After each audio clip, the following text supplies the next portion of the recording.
दूसरा अध्याय। संजय ने कहा, हे धृतराष्ट्र। तब श्री कृष्ण दया से युक्त नेत्रों से आंसू भरे व्याकुल चित्त अर्जुन से बोले, हे अर्जुन, अन्याय के सेवन करने योग्य अपयस कारक नरक में गिराने वाला मोह इस समय तुम्हारे मन में कहाँ से आया? तुम कायर मत बनो, यह शोभा नहीं देता। तुम हृदय का दुर्बलता को त्याग कर युद्ध के निमित्त खड़े हो जाओ। अर्जुन ने कहा, हे मधुसूदन, मैं रण में पूज्य भीष्म और द्रोणाचार्य के ऊपर बाण प्रहार कर कैसे युद्ध करूं? इस लोक में महात्मा गुरुजनों को न मारकर भीख मांगकर भोजन करना उत्तम है। मैं अर्थ का कामना के लिए गुरुजनों को मारकर उनके रक्त से सने भोगों को न भोगूंगा। हम नहीं जानते कि संग्राम में हम दोनों में कौन जीतेगा। यदि हम जीत भी ले तो भी जिनको मारकर हम जीवित रहना नहीं चाहते, वही धृतराष्ट्र पुत्र हमारे सामने प्रस्तुत है। दीनता से मेरी स्वाभाविक वृत्ति नष्ट हो गई है और धर्म के विषय में मेरा चित्त मोहित हो गया है।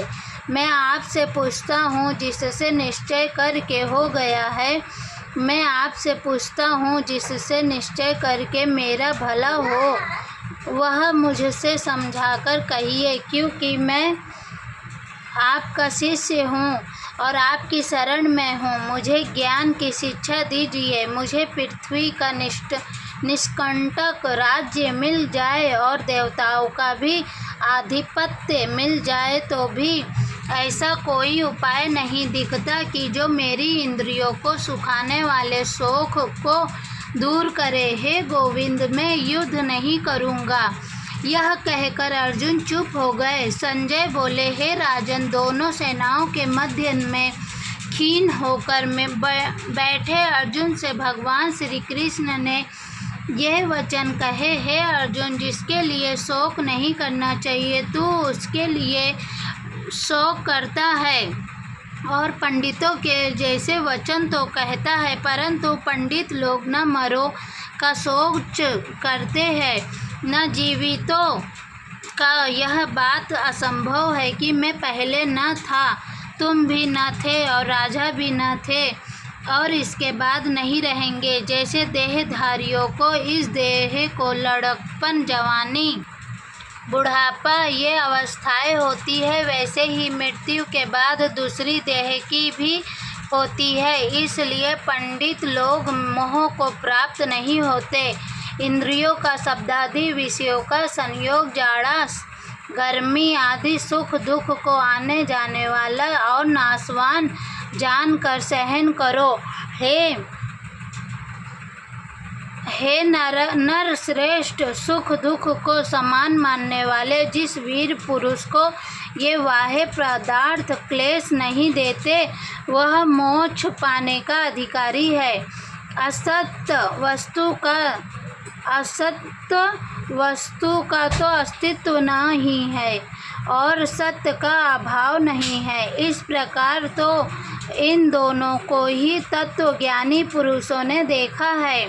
जिसमें यह सारा संसार व्याप्त है उसको अविनाशी जानो, क्योंकि इस नाश रहित आत्मा का विनाश करने में कोई समर्थ नहीं है। इस अविनाशी अचेतन्य और नित्य जीवात्मा के ये सब शरीर नाशवान है। अतः हे भारत, तुम युद्ध करो। जो पुरुष इस आत्मा को मारने वाली तथा मरने वाली मानते हैं, वे दोनों ही अज्ञानी हैं, क्योंकि यह आत्मा न मारती है और न मरती है। आत्मा न कभी जन्मती है न मृत्यु को प्राप्त होती है, न कभी जन्मी थी न मरेगी, न अजन्मा नित्य, कभी न घटने बढ़ने वाली, वह सनातन है। शरीर नष्ट होने पर भी यह नाश को प्राप्त नहीं होती। जो पुरुष इस आत्मा को नित्य, अविनाशी, अनिर्विकार और अजन्मा मानता है, किसका घात कराएगा और किसको मारेगा। जिस प्रकार मनुष्य पुराने वस्त्र को छोड़कर नया वस्त्र ग्रहण करता है, उसी प्रकार आत्मा यह पुरानी देह को छोड़कर नई देह धारण करती है। आत्मा को शास्त्र नहीं काट सकते, अग्नि नहीं जला सकता, जल नहीं भिगो सकता है। यह न जल सकता है न भीग, यह गल सकता और न सूख सकता है।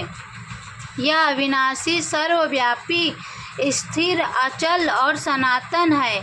यह इंद्रियों से जाना नहीं जा सकता, वह कल्पना से भी परे है और इसमें हेर फेर नहीं हो सकता। इसलिए इसे ऐसा जानते हुए तुम्हें शोक करना उचित नहीं है।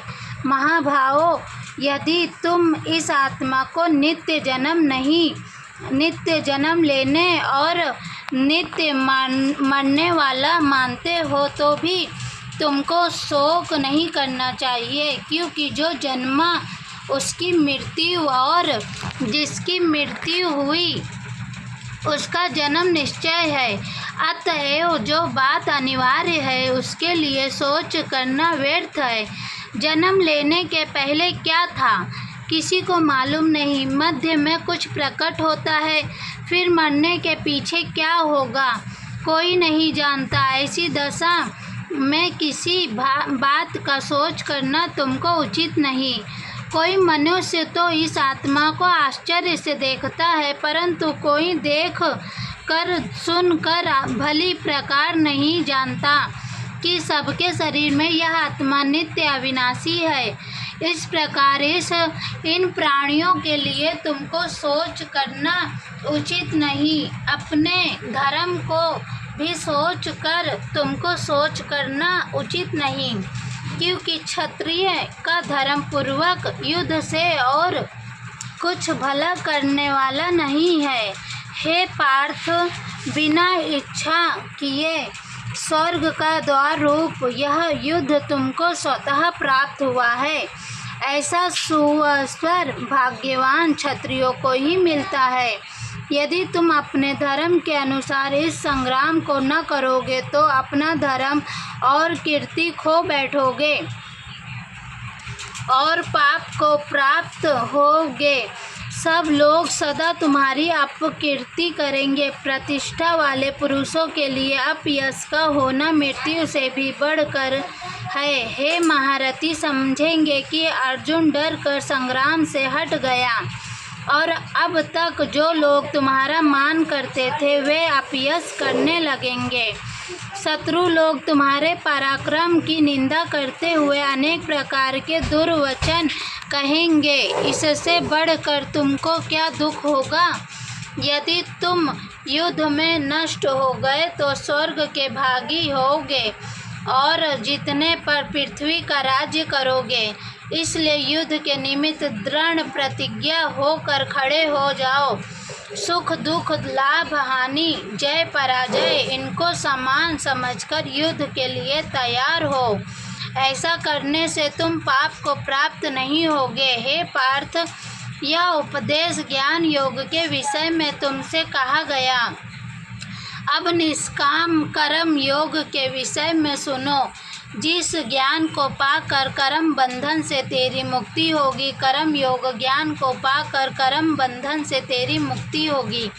कर्म योग मार्ग एक बार प्रारंभ किए बिना कर्म का नाश नहीं होता और विघ्न पड़ने पर भी शुभ फल होता है, और इस कर्म का केवल प्रारंभ ही संसार के भय से छुड़ाकर पूर्ण ब्रह्म को प्राप्त कराता है। निश्चय करने वाली बुद्धि इस निष्काम कर्म में एक ही है और कामनाओं वाले पुरुषों की बुद्धि एकाग्र नहीं रहती, उनकी शाखा व प्रशाखाएं होती है। ऐसी दशा में मनुष्य संदेह में रह जाता है।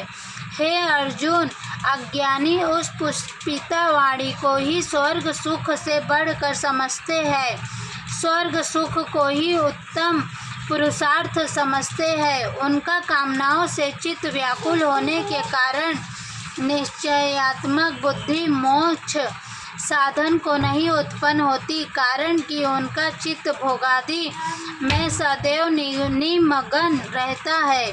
जिन मनुष्यों का चित्त इस प्रकार मोह में लिप्त है और जिनकी आसक्ति भोग विलास एवं ऐश्वर्य में है, ऐसे पुरुषों के अंतःकरण में निश्चयात्मक बुद्धि नहीं होती। हे अर्जुन, वेद त्रिगुणात्मक सकाम है, तुम निष्काम हो जाओ। सुख दुख को सकाम जानकर नित्य योग क्षेम आदि स्वार्थों में न पड़कर धैर्यवान और आत्मनिष्ठ हो।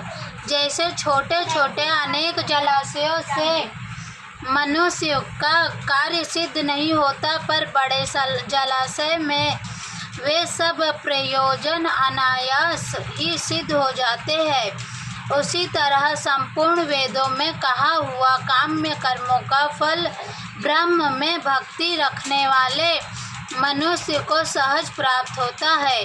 तुमको केवल कर्म करना चाहिए, फल तुम्हारे अधिकार में नहीं। तुम न तो फल की अभिलाषा में काम करो और न निष्काम ही रहो।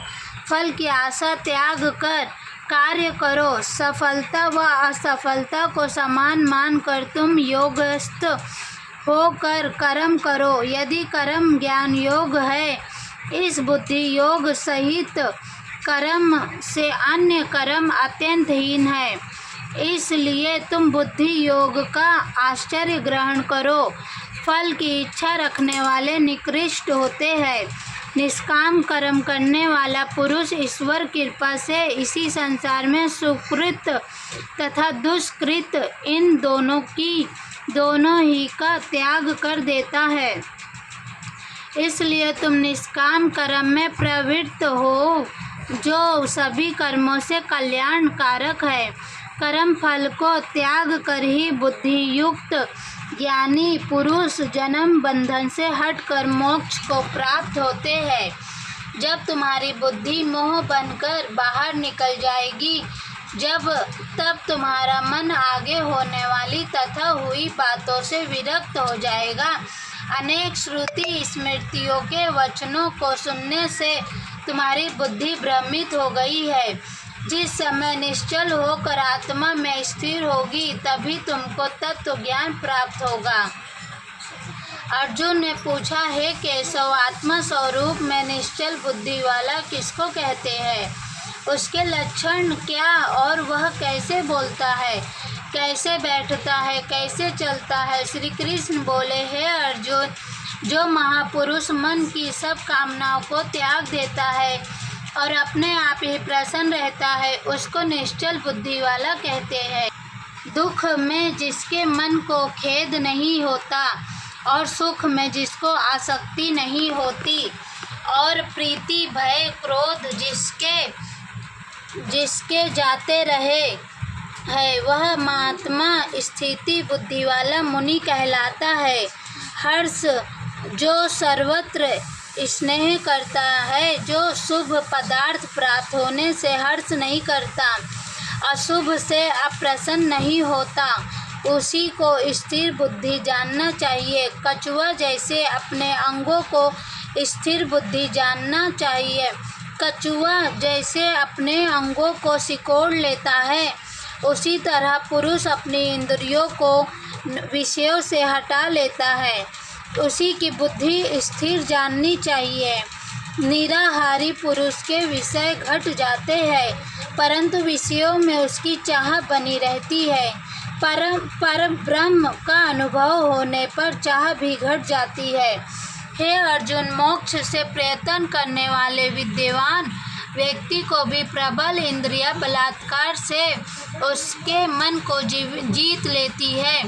इसलिए सब इंद्रियों को विषयों से रोक मेरे लिए तत्पर हो जावे। जिसने इंद्रियों को वश में कर लिया, उसी बुद्धि निश्चल है। जो पुरुष विषयों के ध्यान में रहता है, उसमें उसकी प्रीति हो जाती है। प्रीति होने से कामना होती है। इच्छा के पूर्ण न होने से क्रोध की उत्पत्ति होती है। क्रोध से अविवेक होता है। अविवेक से स्मरण शक्ति नष्ट हो जाती है। स्मरण शक्ति के नाश होने से बुद्धि क्षय होती है। जिसकी बुद्धि का नाश हुआ वह विनाश को प्राप्त होता है। जो पुरुष राग द्वेष से रहित हो, इंद्रियों से विषय सुख का अनुभव नहीं करता और अपने मन को वश में रखता है, वह शांति को प्राप्त होता है। शांति मिलने पर सभी दुखों का नाश हो जाता है। प्रसन्न चित्त वाले की बुद्धि शीघ्र निश्चल हो जाती है। जो पुरुष योग युक्त नहीं है, उसके निश्चल बुद्धि उत्पन्न नहीं होती। ईश्वर में भावना भी नहीं होती। भावना के न होने से शांति प्राप्त नहीं होती। अशांत को सुख कहाँ मिलेगा। जैसे वायु नाव को जल में खींच ले जाता है, उसी प्रकार इंद्रियां उस पुरुष की बुद्धि को नाश कर देती है। उसका मन विषयासक्ति से इंद्रियों के पीछे लग जाता है। इस कारण हे महाबाहो, जिसकी इंद्रियां विषयों से सर्वदा रोक ली गई है, उसकी बुद्धि स्थिर है। जो सब प्राणियों की रात्रि है, उसमें संयमी जागता रहता है। प्राणी मात्र जिस समय जागते हैं, मुनि जनों की वह रात्रि है। जल से भरे पूर्ण समुद्र में और नदियों का जल भरने पर भी वह अपनी मर्यादा पर ही रहता है। उसी प्रकार जिस पुरुष में इच्छा के न रहने पर भी सब इससे भोग प्रवेश करते हैं, उसी को शांति मिलती है। विषयों की इच्छा करने वाले को शांति नहीं मिलती। जो पुरुष सब कामनाओं को छोड़कर इच्छा रहित विचरता और ममता अहंकार जिसमें नहीं है, वह शांति को प्राप्त होता है। हे पार्थ, ब्रह्म स्थिति यही है। ऐसी स्थिति मिल जाने पर प्राणी फिर मोह में नहीं फंसता और अंत समय में निर्वाण ब्रह्म को प्राप्त होता है। दूसरे अध्याय का महात्म्य। श्री नारायण जी बोले, हे लक्ष्मी, दक्षिण देश में एक पुण्य नामक नगर था। वहाँ एक देवशर्मा बड़ा धन पात्र रहता था। वह साधुओं की सेवा करता था। जब संत सेवा करते बहुत दिन बीत गए, तब एक बाल नामक ब्रह्मचारी आया। उसकी बहुत सेवा की और विनय भी किया। हे संत जी, मुझे कृपा कर श्री नारायण जी के पाने का ज्ञान उपदेश करो, जिससे मेरे जीवन का कल्याण और मुक्ति होवे। तब बाल ब्रह्मचारी ने कहा, मैं तुमको गीता जी के दूसरे अध्याय का पाठ सुनाता हूँ। उसके सुनने से तेरा कल्याण होगा।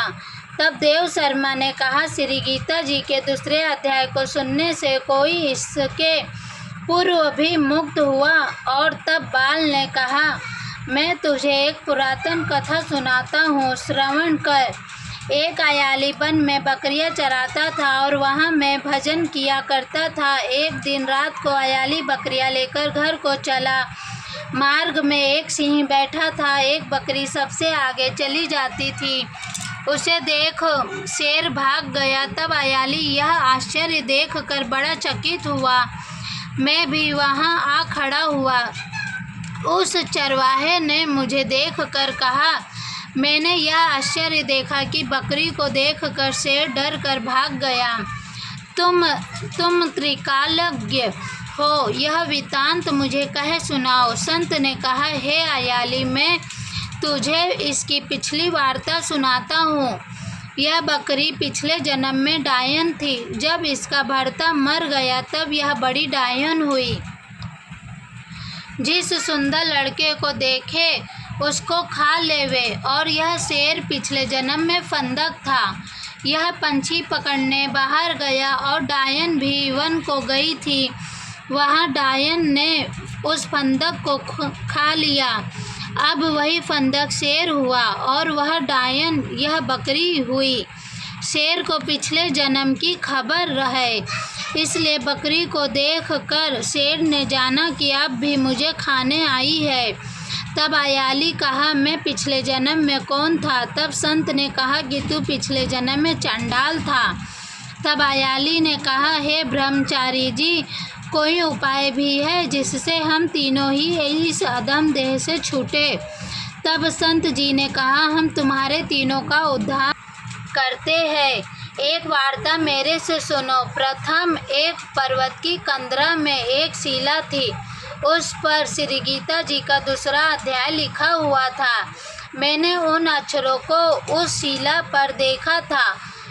अब मैं तुमको मन वचन कर्म करके सुनाता हूँ, तुम श्रवण करो। संत जी ने गीता जी के अक्षर सुनाए। तब उसी समय तत्काल ही आकाश से विमान आया। उन सबों को विमान पर चढ़ाकर वैकुंठ लोक को ले गया। अधम देह से छूटकर देव देह पाई और देव सुशर्मा भी गीता ज्ञान को सुनकर मुक्त हुआ। देव देह पाकर वैकुंठ को गया। तब श्री नारायण जी ने कहा, हे लक्ष्मी, जो मनुष्य श्री गीता जी के ज्ञान को पढ़े, वह सुने, वह अवश्य मुक्ति को प्राप्त होता है। श्रीमद् भागवत गीता की जय।